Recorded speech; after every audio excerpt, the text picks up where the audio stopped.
¿Qué tal? Yo soy Eno Ortiz Velázquez, estudiante de fisioterapia de la Universidad Politécnica de Pachuca. En esta ocasión vamos a ver lo que son los traumatismos y sus primeros auxilios. Los traumatismos son lesiones internas o externas causadas por una agresión, ya sea interior o exterior, de lo cual en sus factores ya puede ser único o múltiple, puede ser politraumatizado, abierto o cerrada, simple o compleja. Bueno, un traumatismo craneoencefálico va a ser una patología médico-quirúrgica caracterizada por una alteración cerebral secundaria a una lesión traumática en la cabeza. El traumatismo craneoencefálico se va a dividir en tres partes: traumatismo leve, moderado y grave. En el traumatismo craneoencefálico leve vamos a tener unas características de asintomático, sin pérdida de la conciencia, cefalia, vértigo y contusión. Para el traumatismo craneoencefálico moderado vamos a tener una pérdida de conciencia en su nivel de 30 minutos a 24 horas, una cefalia progresiva y una amnesia postraumática. El traumatismo craneoencefálico grave va a tener unas características, de las cuales vamos a determinar dos, que va a ser una dificultad para aprender información nueva, en estos casos menor a una semana, con un nivel de conciencia bajo, en algunos casos nulo. En sus causas puede ser ya sea por un incidente de tránsito, una agresión física, una caída. En algunas otras circunstancias también en el campo laboral, en tus áreas de trabajo, en casa o en práctica de algún deporte, de lo cual no es algo tan exacto donde va a hacer el impacto.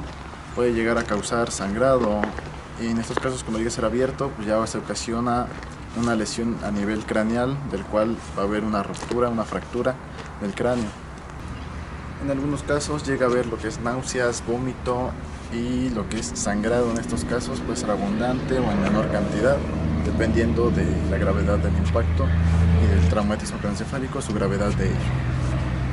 Para lo que son los primeros auxilios del traumatismo craneoencefálico vamos a identificar 6 puntos, que primero va a ser identificar qué es un traumatismo craneoencefálico en estos casos, del cual qué factores tiene para que lo puedas identificar.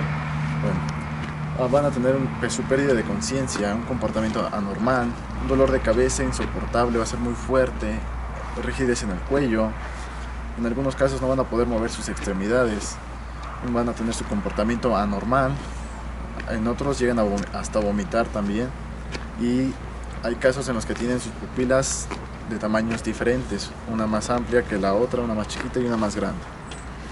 En el segundo punto vamos a revisar la frecuencia respiratoria de la persona y su pulso. Después tenemos que estabilizar su cabeza y cuello para evitar que llegue a tener otra lesión.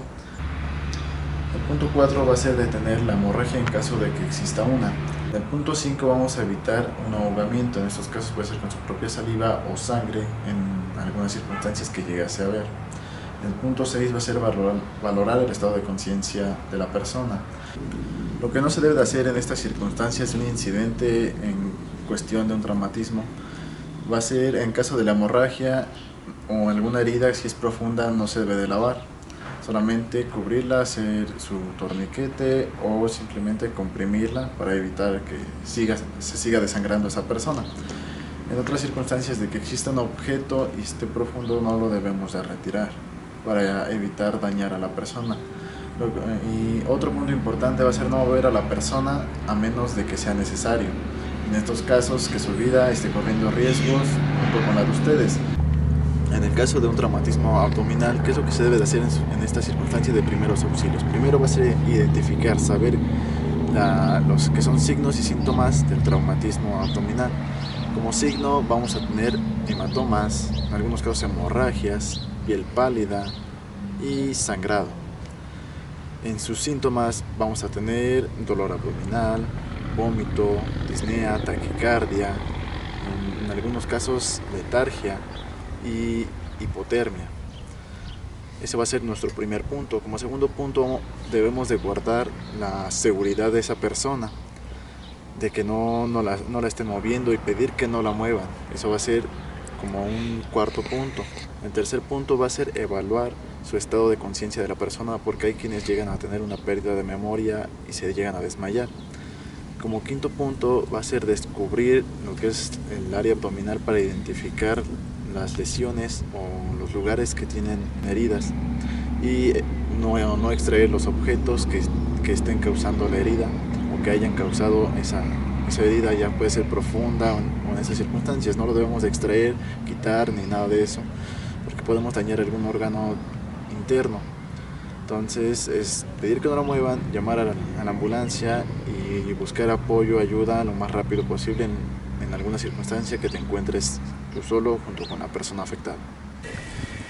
En caso de que sea un traumatismo abierto, vamos a verificar igual 6 puntos, el mismo punto principal como fue en el traumatismo abdominal.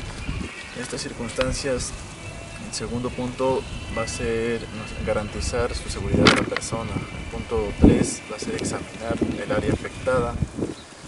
El punto 4, en caso de encontrar objetos, no debemos de sacarlos ni extraerlos. Nuestro punto 5, si encontramos alguna hemorragia, vamos a proceder a detenerla siempre y cuando tenga los conocimientos para hacerlo y la seguridad. El punto 6, en caso de que tengamos una evisceración, no debemos de volver a ingresar todo lo que se salió del cuerpo, o sea, es dejarlo así como está, no moverlo, pedir que no se mueva, que nadie mueva a esa persona porque podemos causar un daño todavía más grande y en algunas circunstancias ocasionar la pérdida de esta vida, que está en riesgo. Lo más ideal es cubrirlo con una manta o algún trapo lo más limpio que se pueda, de preferencia que sean gasas húmedas o un trapo húmedo. En estas circunstancias debemos de asegurarnos de nuestro ABC en todo momento. ¿Qué es el ABC?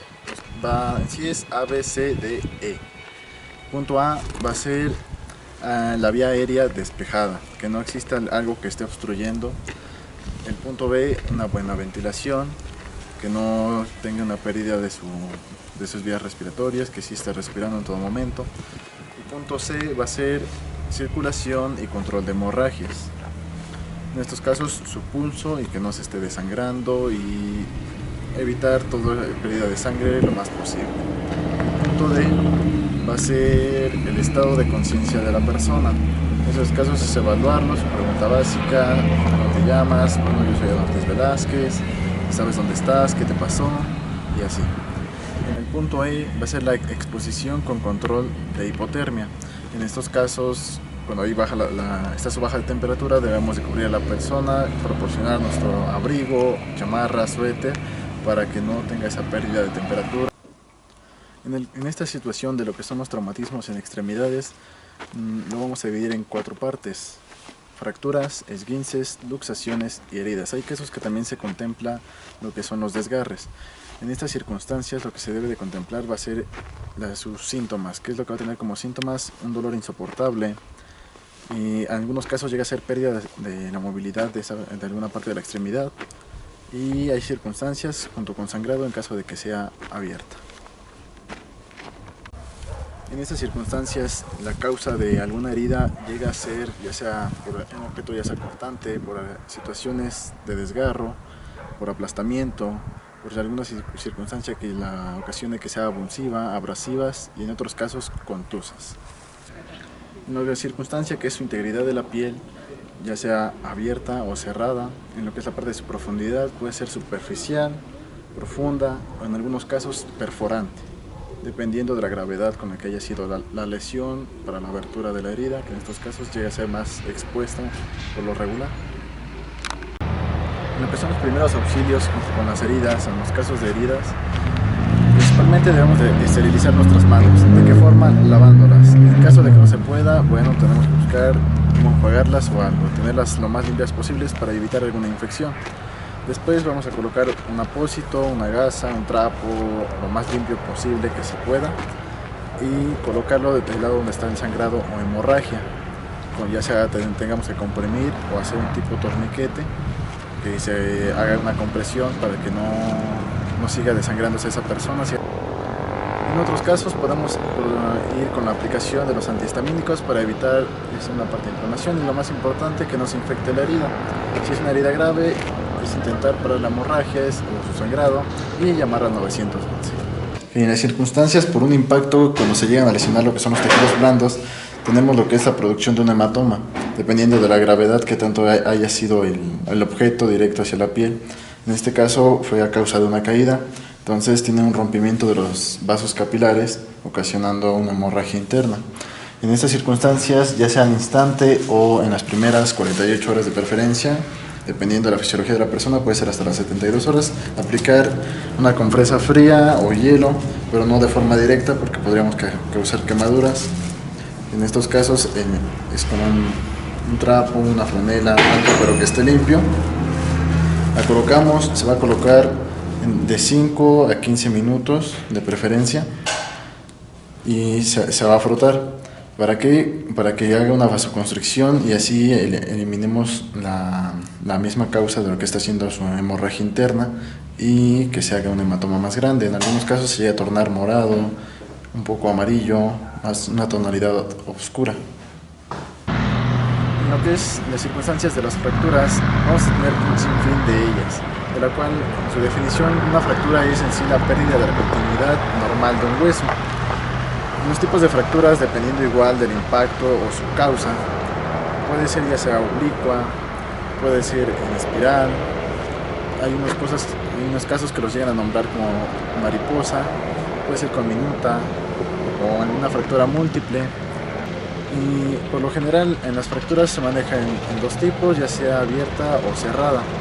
En la abierta va a estar expuesta la parte ósea junto con el músculo porque va a desgarrar completo y se va a exponer y lo vamos a tener de una manera visual. En la fractura cerrada se va a causar una parte lacerante, tonalidades rojas, moradas y va a ser un dolor muy fuerte. Ahora, en las circunstancias de una herida va a ser lo que es la pérdida de la continuidad de la piel y de los tejidos subyacentes.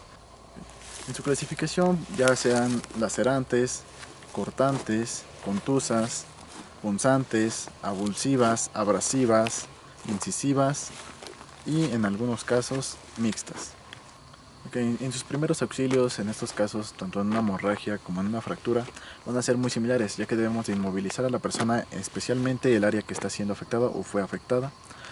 Si es solo una herida, podemos colocar lo que es el apósito o un trapo que sea estéril y aplicar presión. Podemos hacer igual con un vendaje o una bufanda en caso que no tengas una venda, una bufanda a la mano, improvisarlo y ahí que se mantenga presionado para detener la hemorragia. En algunos casos, si es una hemorragia ya más grande en estos aspectos y pudiese tener la existencia de una fractura abierta, procedemos con un torniquete del cual tenemos que estarlo aflojando y apretando aproximadamente cada 10 o 15 minutos, varía dependiendo cómo veamos la tonalidad de la piel y la cantidad de sangre que esté saliendo, porque tenemos que dejar que siga fluyendo la sangre para evitar que se necrose esa misma parte de la extremidad de la persona de la cual perdió su continuidad de tejido. Y en otras circunstancias, cuando es algo más ligero y llega a ser un traumatismo o una herida interna, que de lo cual solo fue en un tejido blando, como lo vimos anteriormente, en estos casos es aplicar hielo para que haga la vasoconstricción y así evitemos que siga habiendo un desangramiento de manera interna en la persona y se detenga esa hemorragia que está teniendo por dentro de los tejidos.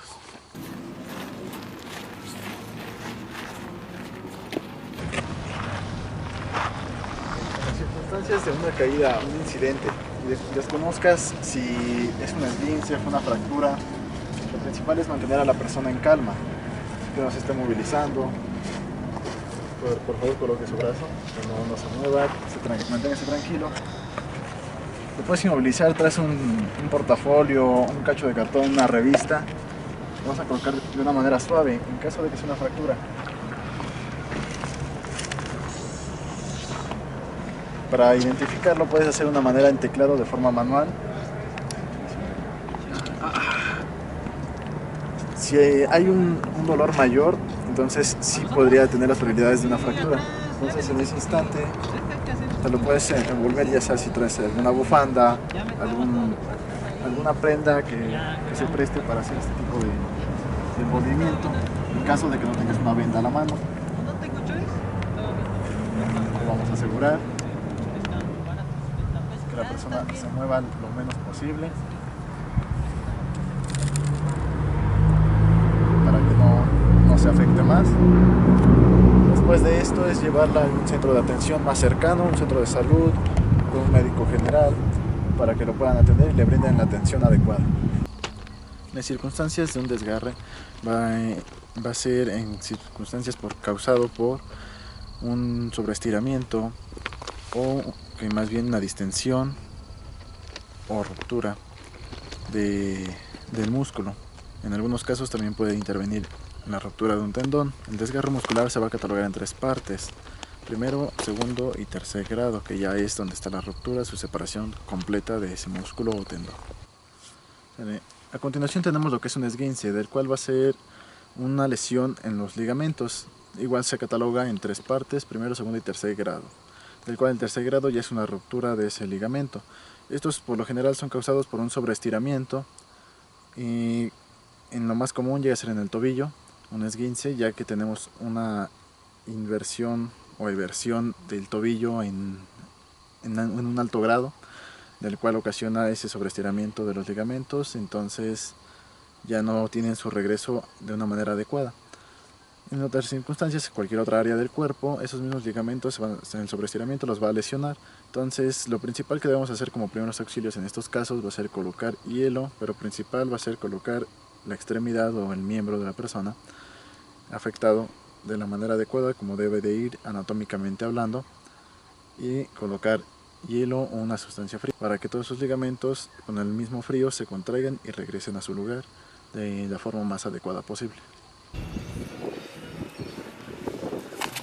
Para esta circunstancia de que es una lesión en el tobillo y descartar que exista una fractura o una posible fractura, lo recomendable aquí es hacer una valoración en teclado, de la cual nos va a ayudar a descartar este tipo de circunstancias. Una vez detectado, procedimos a la implementación de una compresa fría con el protocolo adecuado que vimos anteriormente. Una luxación, o en algunos casos también conocido como dislocación, es un desplazamiento de un hueso fuera de su articulación, el cual es causado por una fuerza violentada que desgarra los ligamentos que mantienen al hueso o articulación en su sitio o lugar.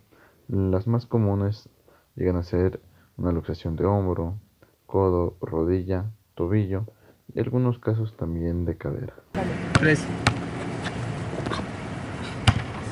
Las circunstancias de una luxación, en este caso que es de hombro, podemos hacerlo con un cabestrillo improvisado para que no tenga algún movimiento brusco y se llegue a afectar un poco más la persona. Vamos a pedir primero que haga una flexión de codo. Vamos a colocar la bufanda de esta forma, una forma en diagonal. Tenemos aquí. Vamos a ir apretando de una forma suave y delicada para que la persona no tenga mucha movilidad de su brazo y se lesione de una forma más grave. Después de esto llevamos a la persona a un centro de atención donde le puedan brindar el tratamiento que requiere. Bueno, ¿qué tal? Ahora vamos a ver lo que son los tipos de vendajes. Como forma principal vamos a tener lo que son nuestras recomendaciones.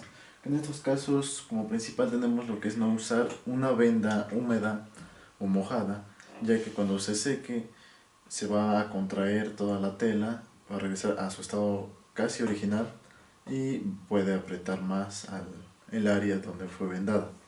Como segundo punto tenemos el tamaño, que en estas circunstancias es verificar qué tipo de venda vamos a usar, en su tamaño, qué área es la que vamos a vendar de la situación del área afectada.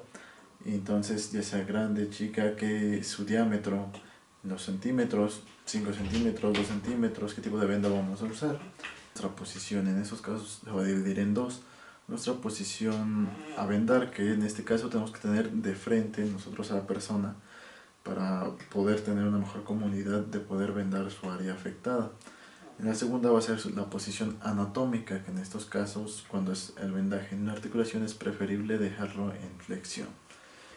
Después tenemos lo que es, ya sea si la persona es diestra o zurda, de qué manera debe de empezar su vendaje. Si es diestro debe ser de derecha a izquierda y si es zurda es de izquierda a derecha.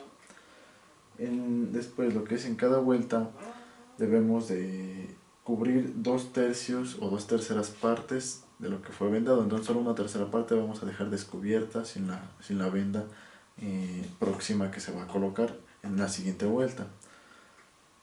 Después tenemos que ir vendando de menor a mayor tamaño. En estos casos, desde la parte más estrecha o de menos volumen hasta la de mayor volumen.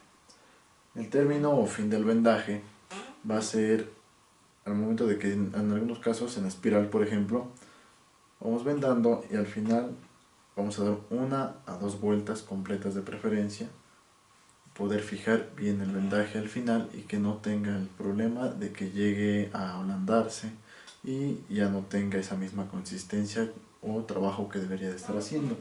En las técnicas tenemos la principal, la técnica circular, la cual se usa por lo general para sostener o cubrir junto con un apósito en las circunstancias de alguna herida o lesión.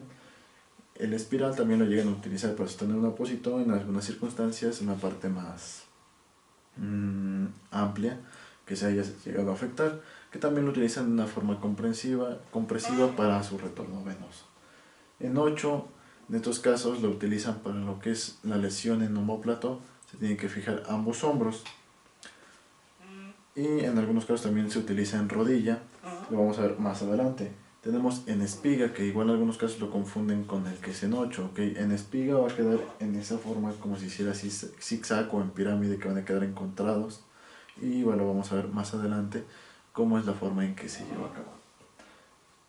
Después tenemos el vendaje de cabeza. Ese vendaje puede ser ya sea para cubrir todo lo que es la parte craneal, cubrir algún ojo que haya tenido su afectación o lesión, también para colocar algún apósito, por alguna abertura o fracturas craneales en estos casos. Después tenemos nuestro vendaje recurrente, que en estos casos es para alguna pérdida ya sea de un dedo o de alguna amputación de una extremidad. En estos casos pasamos con el doblez, después giramos y después sucesivamente vamos repitiendo ese mismo proceso. Okay.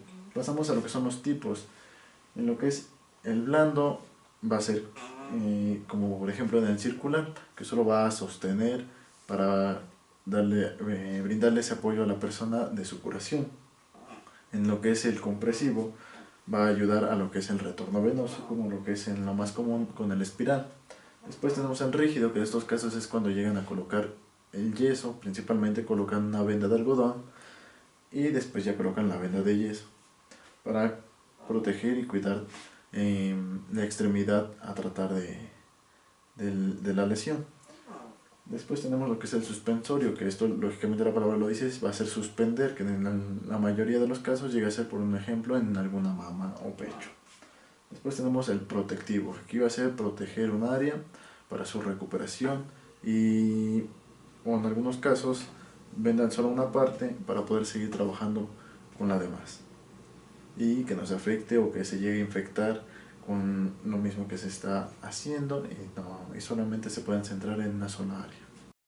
En este principal vendaje que tenemos es el vendaje en espiga, del cual en cualquier vendaje tenemos que verificar cuando lo vamos a hacer de una manera más tensa al momento de jalar la venda, procurar que no quede tan ajustado o apretado para que no nos afecte en nuestro retorno venoso, para que siga fluyendo la sangre y no afectemos al paciente en este tipo de circunstancias.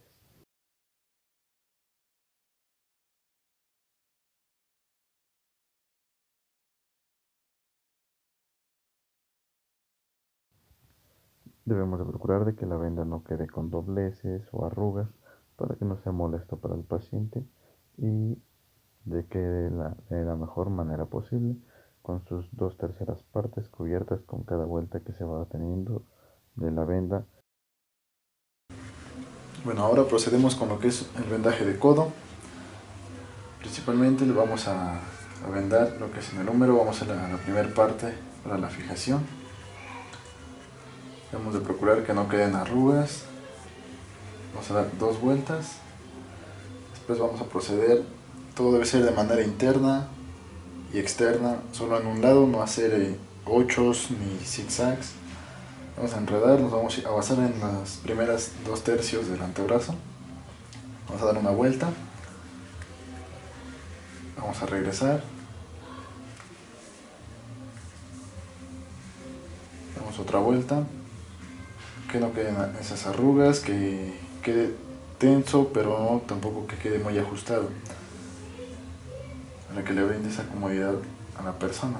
Después cada vez nos vamos a ir recorriendo un poco más cerca del codo para que le vayamos dando esa fijación y tensión al mismo vendaje. Ahora vamos a proseguir a hacer lo que es el vendaje en 8. Principalmente debemos de hacer nuestra fijación de nuestra venda. Van a hacer con 2 vueltas y después procedemos a llevarlo en la parte posterior del tobillo. Después regresamos a la planta del pie. De esta forma tiene que ser repetitivo y así es como se hace la forma de 8.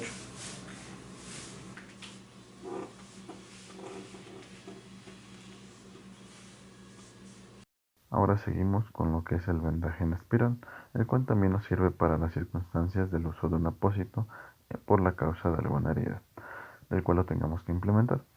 Nuestro vendaje en espiral vamos a irlo llevando conforme vamos avanzando, principalmente nuestro ajuste de que vamos a dar nuestras primeras dos vueltas para asegurar nuestro vendaje. Después, conforme vamos avanzando, vamos a ir cubriendo las 2/3 partes de la venda, dejando una tercera parte por cada vuelta descubierta. Este vendaje debe ser ajustado, pero no tanto para permitir nuestro retorno venoso. A diferencia del vendaje circular, este vendaje es más ajustado. El circular es menos ajustado, más blando y permite más movilidad con una mejor recuperación de la herida en la persona.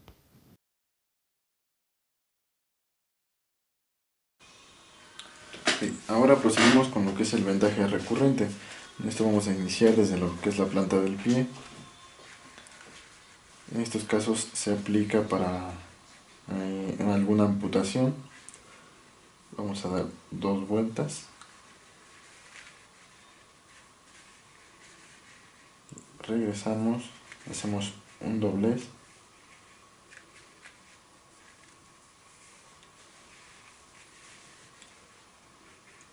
Comenzamos a vendar. No debe de quedar muy apretado para no causar molestia en lo que es la parte amputada o la herida que llegan a tener. Volvemos a dar otra vuelta.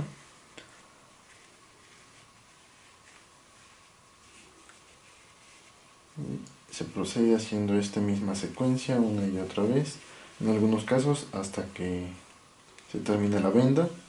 Se le dan 2 vueltas al final, se corta la venda y se hace el nudo para que no se desate, no se afloje tanto y se llegue a salir de su lugar.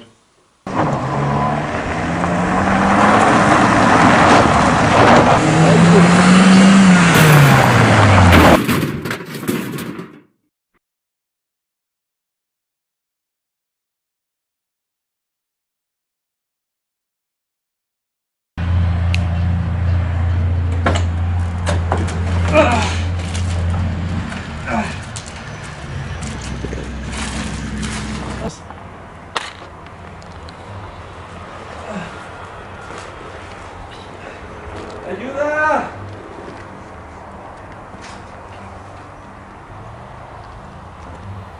Punto muy importante: en los incidentes de tránsito debes de examinar toda el área para descartar los factores externos que también puedan afectar a terceras personas.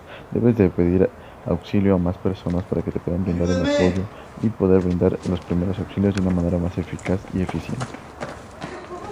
También debes de verificar el ABC en cada una de las personas afectadas en el incidente y si es que aún tienen pulso y quiénes son los que se mantienen todavía conscientes.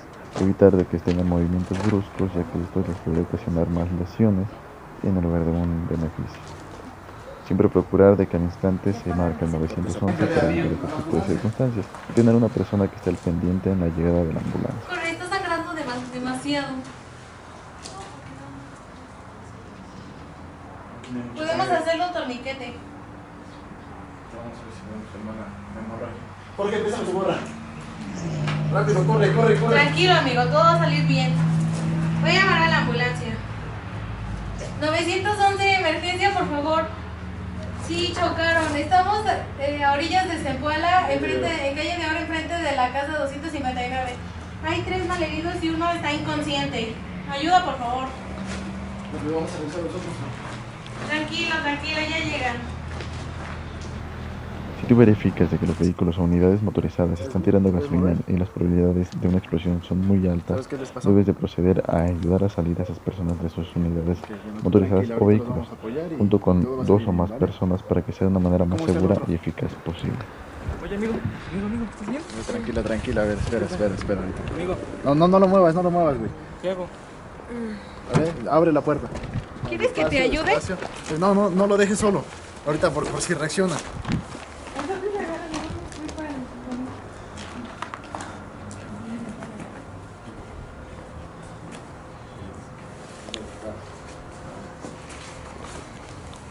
¿Estás bien, amiga? Quédate con ellos por si cualquier cosa que les llegue a pasar o algo. Vuelve a insistir con la ambulancia. Chocaron, pero tranquila, ahorita ya viene la ambulancia. Oye, amigo. ¿Qué pasó? ¿Estás bien? Mi hermano.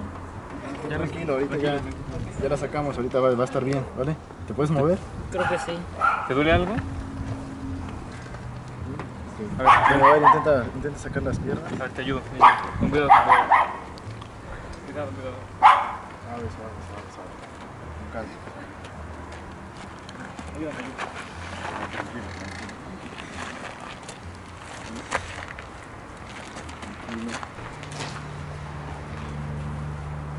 Estuvo fuerte el golpe. Sí, el otro creo que sí quedó inconsciente. Entonces, vamos a revisar mientras que llega la ambulancia. Intenta acostarte aquí.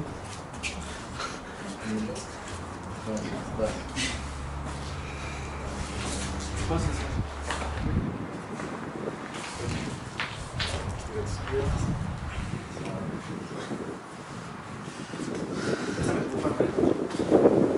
Bueno, hazle un torniquete. Amigo, despierta, por favor, despierta.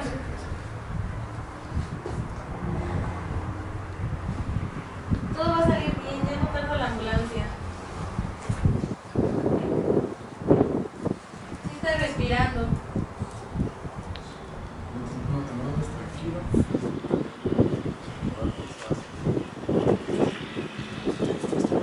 Dale los brazos.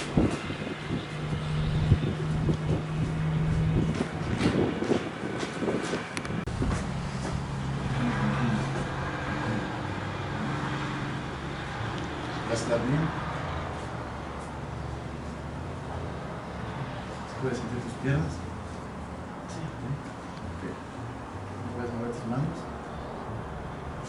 Ok, perfecto.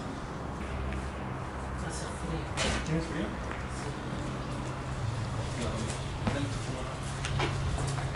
Tranquilo, ¿vale?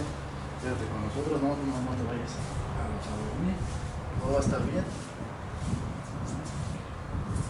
Que no mueva la cabeza porque no se vaya a desinflar el cuello. Saca la pincha foto.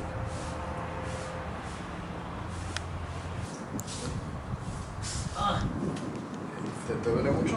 Sí. Parece que tuvo una fractura interna. Ya llegó la ambulancia. En este caso de los chicos que se accidentaron, los sacamos debido a que los autos estaban tirando gasolina y existía la probabilidad de que llegara a haber una explosión. Si no hay alguna circunstancia de riesgo, no los saques, no toques a las personas, solo verifica si se encuentran bien, si están conscientes y llamar a la ambulancia lo más rápido posible y buscar ayuda inmediata para que te puedan apoyar a revisar a las demás personas y estar en su auxilio, ya que no se deben de quedar solos en ningún momento por cualquier circunstancia en la que lleguen a despertar y evitar que se tengan los movimientos bruscos y se lleguen a lesionar todavía un poco más de lo que ya está. La importancia de estos 3 puntos de nosotros como fisioterapeutas son indispensables, ya que cada uno de ellos, no todas las personas en estas circunstancias saben lo que son los primeros auxilios. También en los centros de trabajo no todo lugar nos tienen capacitados de una forma general en primeros auxilios, entonces no saben qué hacer en estas circunstancias, no siempre cuentan con un terapeuta o un médico cerca para que los puedan ayudar o auxiliar en algunas circunstancias. Entonces nosotros como terapeutas y estudiantes de rama de la salud no debemos de negar ni tenemos por qué negar nuestros servicios a ninguna persona sin excepciones. Entonces sí hay casos en los que pueden llegar y no se detecta una fractura tan fácilmente, como lo más común que llega a suceder es en una fractura de tobillo, ya que son en algunos casos indetectables o imperceptibles a simple vista, y muchas personas llegan a actuar de manera normal y otro día o al mes les da el resultado, ya que no acuden con una persona a tiempo o les dan un tratamiento de una manera adecuada, o los estudios no son adecuados o no son suficientes. Entonces también de nuestra parte es concientizar a las personas y orientarlas de qué manera es más viable para que puedan llegar a un diagnóstico más exacto y preciso, sin que su vida se llegue a correr más riesgo de lo que ya está corriendo de acuerdo a lo que están pasando. En algunas circunstancias llegan a acudir con nosotros, tenemos que cuidar su integridad de la persona o paciente para que pueda llegar a algún centro de atención y le den el tratamiento adecuado.